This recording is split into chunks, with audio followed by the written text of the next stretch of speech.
नमस्कार, बेबस विपक्ष देख रहे हैं आप और मैं हूं आपके साथ शिवानी रतूड़ी।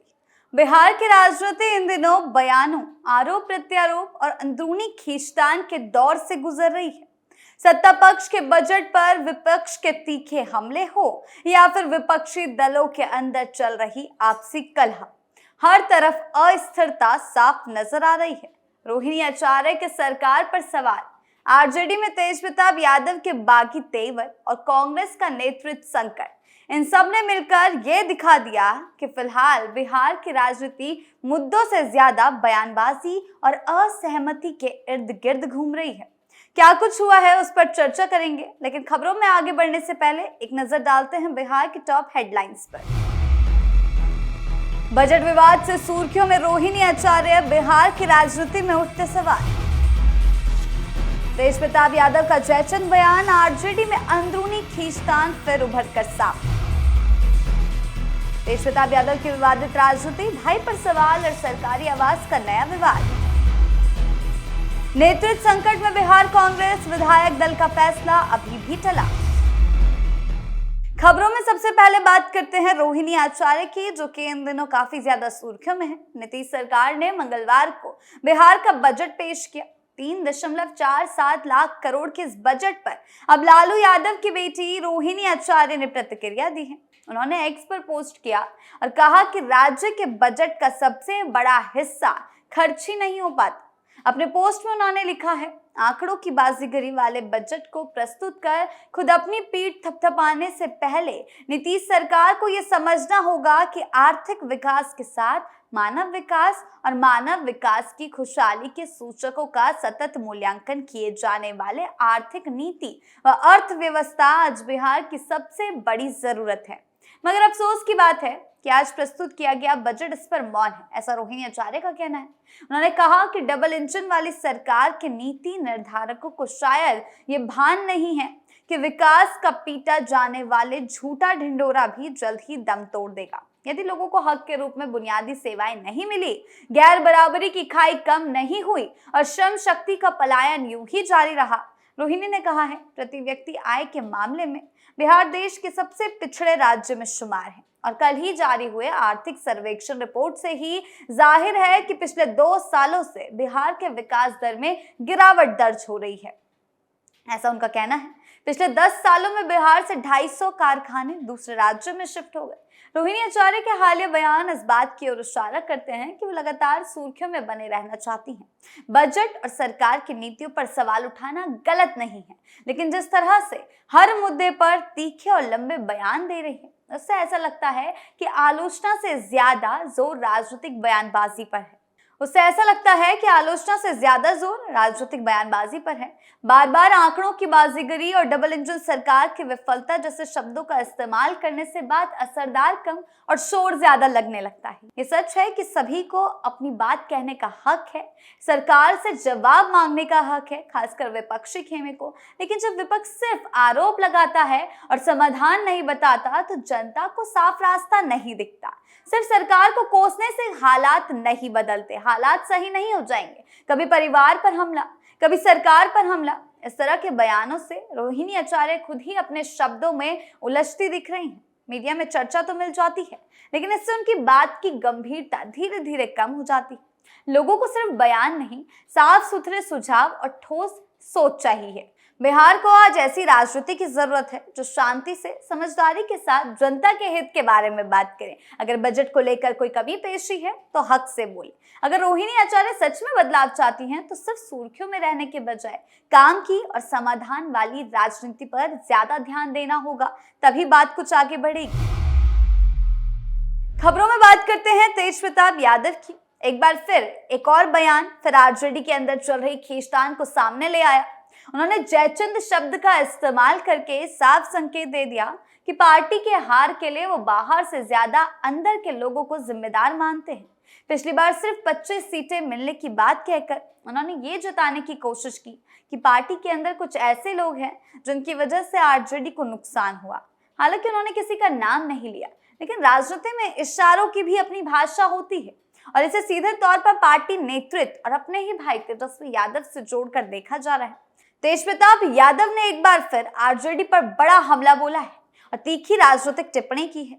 जयचंदू की वजह से आरजेडी पिछली बार सिर्फ 25 सीटों पर सिमट गई और अगर अब भी ऐसे लोगों को नहीं हटाया गया तो अगली बार पार्टी शून्य पर भी आ सकती है।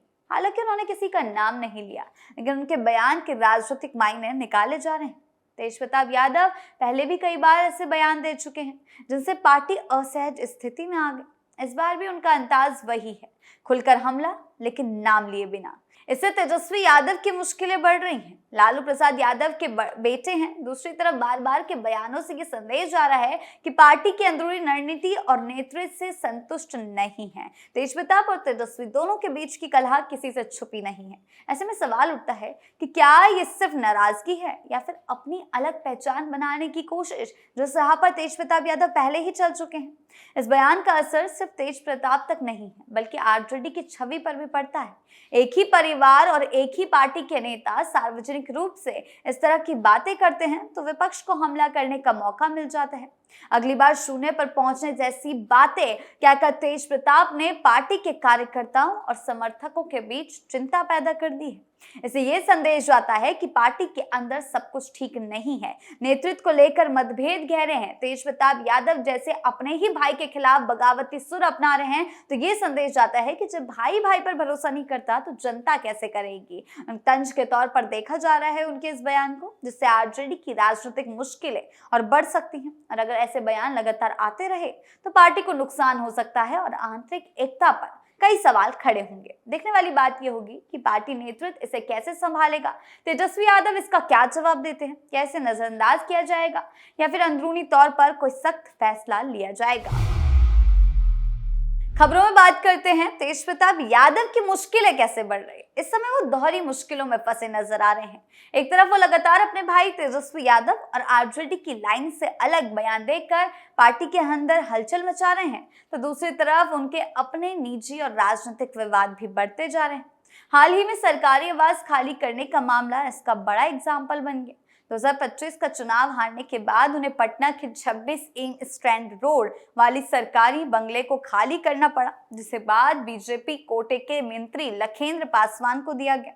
आवाज बदलते ही विवाद शुरू हो गया, जब मंत्री लखेंद्र पासवान ने आरोप लगाया कि बंगले से पंखे, कुर्सियां और एसी जैसे सामान गायब हैं। इस आरोप पर तेज प्रताप यादव का जवाब भी उसी तीखे अंदाज में आया जिसके लिए वो जाने जाते हैं। उन्होंने साफ कहा उस घर में लगे एसी और पंखे उनके निजी पैसे से खरीदे गए थे और वो उनका ही सामान था। साथ ही उन्होंने मंत्री पर यह भी आरोप लगाया कि वो बेवजह आरोप लगाकर खुद को चर्चा में लाने की कोशिश कर रहे हैं। तेज प्रताप यादव के शब्दों में नाराजगी भी दिखी और चुनौती भी, जिससे साफ हो गया कि वो अब चुप बैठने के मूड में नहीं है। तेज प्रताप यादव इस वक्त ऐसे नेता के रूप में दिख रहे हैं जो लगातार संघर्ष और टकराव की राजनीति कर रहे हैं। भाई को घेरना, पार्टी पर सवाल उठाना और अब सरकारी आवास को लेकर विवाद, इन सब ने उनकी राजनीति को और पेचीदा बना दिया है। साफ है कि वो पीछे हटने वाले नहीं हैं, लेकिन ये भी सच है कि इस आक्रामक अंदाज का असर उनकी छवि और भविष्य की राजनीति पर क्या पड़ेगा, ये तो आने वाला वक्त ही बताएगा। बात करते हैं अगली खबर की। बिहार कांग्रेस इस वक्त पूरी तरह असमंजस और दबाव की स्थिति में दिख रही है। पटना में हुई बैठक से ये उम्मीद थी कि विधायक दल के नेता और उपनेता के नाम तय हो जाएंगे, लेकिन लंबी चर्चा के बाद भी कोई नतीजा नहीं निकल पाया। प्रदेश अध्यक्ष राजेश राम, बिहार प्रभारी कृष्णा अल्लावरू और कांग्रेस के सभी 6 विधायक मौजूद थे, फिर भी एक राय नहीं बन पाई। इससे साफ हो गया कि पार्टी के अंदर नेतृत्व को लेकर मतभेद गहरे हैं। हर विधायक अपनी अपनी सोच के साथ खड़ा है। सबसे बड़ी परेशानी यह है कि चुनाव नतीजों को 2.5 महीने से ज्यादा का समय हो चुका है। विधानसभा का बजट सत्र भी शुरू हो गया, लेकिन कांग्रेस अब तक ये तय नहीं कर पा रही है कि सदन में उसका नेता कौन होगा। ये स्थिति न सिर्फ पार्टी के लिए शर्मनाक मानी जा रही, बल्कि कांग्रेस की कमजोर हालत को भी उजागर करती है।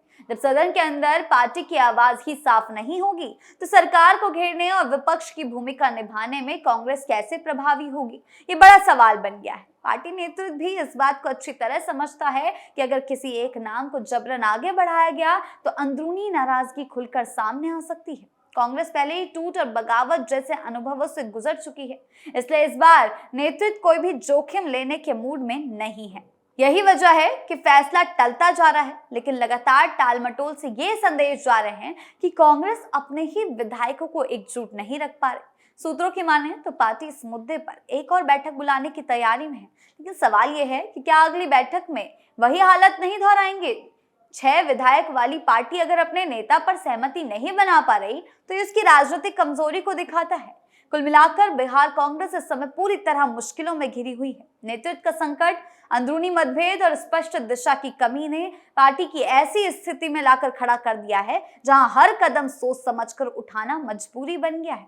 कुल मिलाकर कहा जा सकता है कि बिहार की राजनीति इस वक्त ठोस फैसलों और स्पष्ट नेतृत्व की कमी से जूझ रही है। लगातार बयान, आपसी आरोप और अंदरूनी मतभेद ना तो जनता की समस्याओं का हल निकाल पा रहे हैं, ना ही भरोसा पैदा कर रहे हैं। विपक्ष की भूमिका निभाने में असफल होते हुए दिख रहे हैं। जरूरत इस बात की है कि राजनीतिक दल बयानबाजी से बाहर निकलकर जिम्मेदार राजनीति करे, वरना मौजूदा हालात में नुकसान सिर्फ पार्टियों का नहीं बल्कि बिहार की जनता का होता रहेगा अगर विपक्ष अपनी इसी भूमिका के साथ बरकरार रहा तो। आपकी इस बारे में क्या राय है, हमें कमेंट सेक्शन में जरूर बताएं। धन्यवाद।